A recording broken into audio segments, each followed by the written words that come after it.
Desde quando eu tinha 1 ano e meio, eu já morava com meus avós paternos, né? Porque meus pais já eram separados. E aí, depois dos 10 anos, meu avô faleceu, quando eu tinha 10 anos. E foi uma perca pra mim, assim, muito grande. E aí foi quando eu não consegui morar mais com a minha avó, porque eu não conseguia ficar na mesma casa. Então eu fui morar com a minha mãe e meu padrasto. Meu maior sonho era sair de casa. Eu falava, eu não vejo a hora de fazer 18 anos, pra mim arrumar uma casa, arrumar um serviço e ir embora. E aí até que chegou um dia, eu vi o Sidney.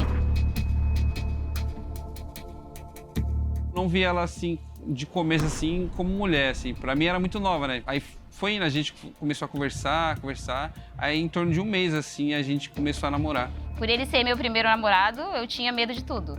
Os primeiros meses, né, de namoro sempre foram 1000 maravilhas. Até os os 2 primeiros anos. Foi maravilhoso, assim. Só que a partir dos 2 anos de namoro, ele começou a apresentar já algumas atitudes que meio que tava me deixando com uma pulguinha atrás da orelha, né, na verdade. Porque aí eu ouvia os outros falarem que ele saía com uma ex-namorada dele. Só que eu não dava importância, pra mim é mentira. E eu não ligava. E aí a gente ficou um tempão namorando e a gente começou a ter relações, né, depois de um tempo. Só que aí eu comecei, na verdade, o que passava na minha mente, né? Eu já queria sair dessa situação da casa da minha mãe. E eu achava que ele era o homem da minha vida. Então eu falei, eu vou engravidar. Porque se eu engravidar, eu posso sair de casa, porque minha mãe não vai querer que eu fique na casa dela. E aí eu não me prevenia nem nada. E aí atrasou tudo, né? E aí eu peguei e falei pra ele, eu acho que eu tô grávida. Então a gente foi morar junto. Já começamos a morar junto, apesar de não ter muitas coisas de início, né? Passar bastante dificuldade. Mas tava tudo muito lindo, né? Aí eu contratei um rapaz para trabalhar comigo. Então, com essa influência de amizade, depois de algum tempo eu comecei a fazer a mesma coisa que ele fazia. Bebia, falava de mulheres, tô pegando essa menina aqui. Então, isso acabou me atingindo, me afetando, né? Eu falei, nossa, se ele pode fazer, eu também posso, porque ele namorava também. Então, começou isso, né? E aí, nessas saídas dele, as pessoas falavam pra mim, né? E eu sempre muito bobinha. Eu falava, não, ele não tá traindo, não. Ele só tá saindo porque acha que é diferente, vida de casado, ele não tá acostumado. E foi uma mulher deu em cima, aí acabando se envolvendo com ela, assim. Aí depois, no outro dia, ela falou pra todo mundo, tudo, e eu neguei, eu menti na época, né? Só que aí eu vi que começou a mudar. Porque aquelas atitudes que ele tinha de querer estar comigo, de querer me ver, de a gente sair, sabe? Já não tinha mais. A gente tinha uma relação muito fria, né? A gente morava junto, tinha relações. Eu brigava bastante com ele. Ele passava dias dormindo no sofá, sem a gente se falar, sem olhar um na cara do outro. E aí, nessas reconciliação, a gente tinha alguma coisa.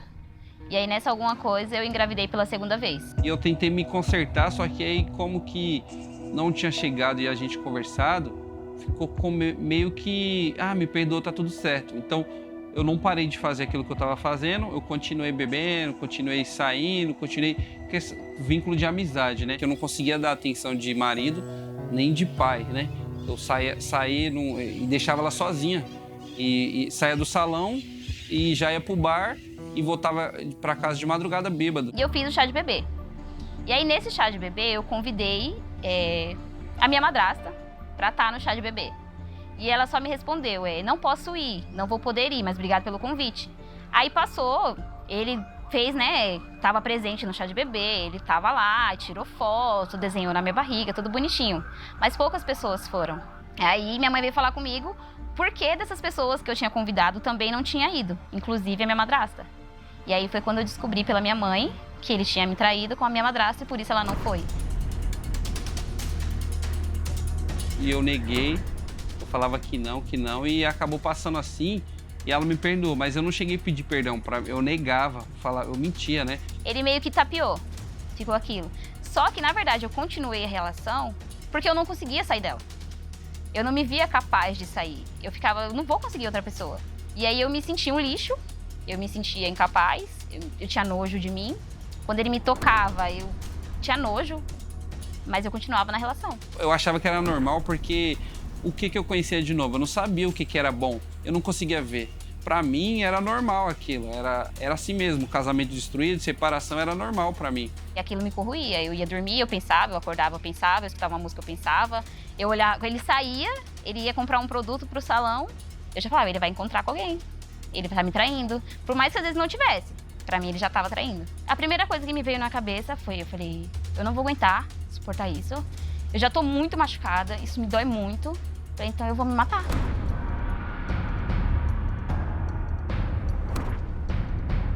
A partir do momento que eu destruí meu casamento, quando eu vi uma moça, um colete, estava escrito terapia do amor, aquilo que despertou. Porque eu falei, eu preciso daquilo, eu quero reconstruir meu casamento. Então eu falei, vou falar com aquela mulher.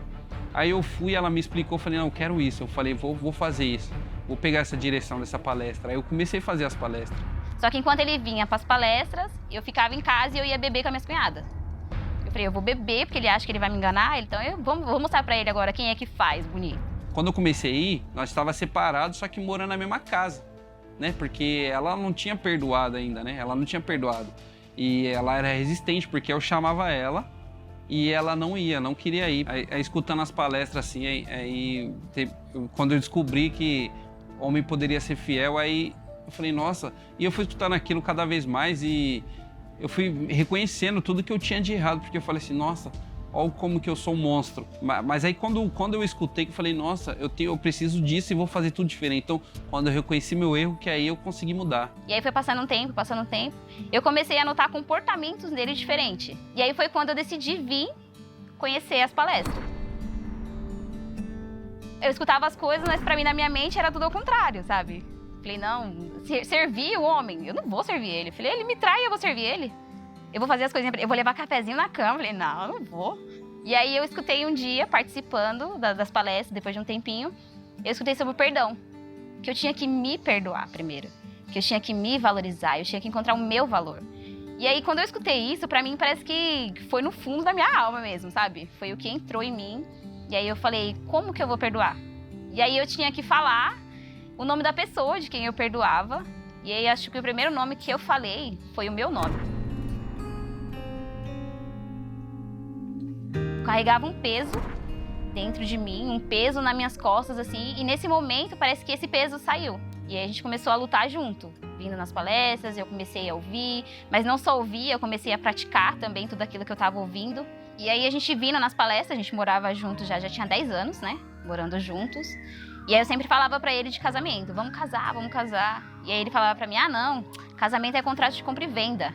E aí a gente vindo nas palestras, né, eu comecei a ouvir falar sobre a celebração dos casamentos. De começo assim, ela ficou assim, mas aí depois você falou, não, vamos casar. Eu falei, vamos aprontar tudo, vamos arrumar tudo, vamos deixar tudo pronto. Primeiro, você sempre falou que não queria e agora você vai casar? Falei, e o contrato de compra e venda, onde que fica? Aí ele olhou pra mim e ele falou, não, a gente não quer fazer tudo novo, não quer fazer tudo diferente, então vamos fazer diferente. Me dá um voto de confiança. E aí foi quando eu decidi dar esse voto de confiança, né? E a gente se casou.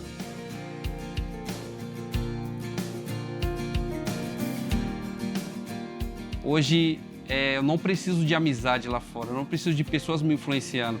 Hoje eu vejo o homem que eu me transformei, a proporção que eu tenho de poder dar felicidade para minha família, para os meus filhos. Então, eu tenho orgulho do homem que me tornei hoje. Hoje em dia a gente conversa, hoje em dia se a gente tem alguma coisa a gente senta e resolve.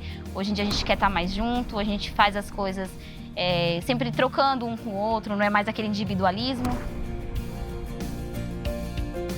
Então, pessoas que desacreditavam que tinha como recuperar um casamento, hoje eles veem na gente que vale a pena, que tem como recuperar, né? Eu reconstruí o meu interno, o meu eu e reconstruí o meu casamento.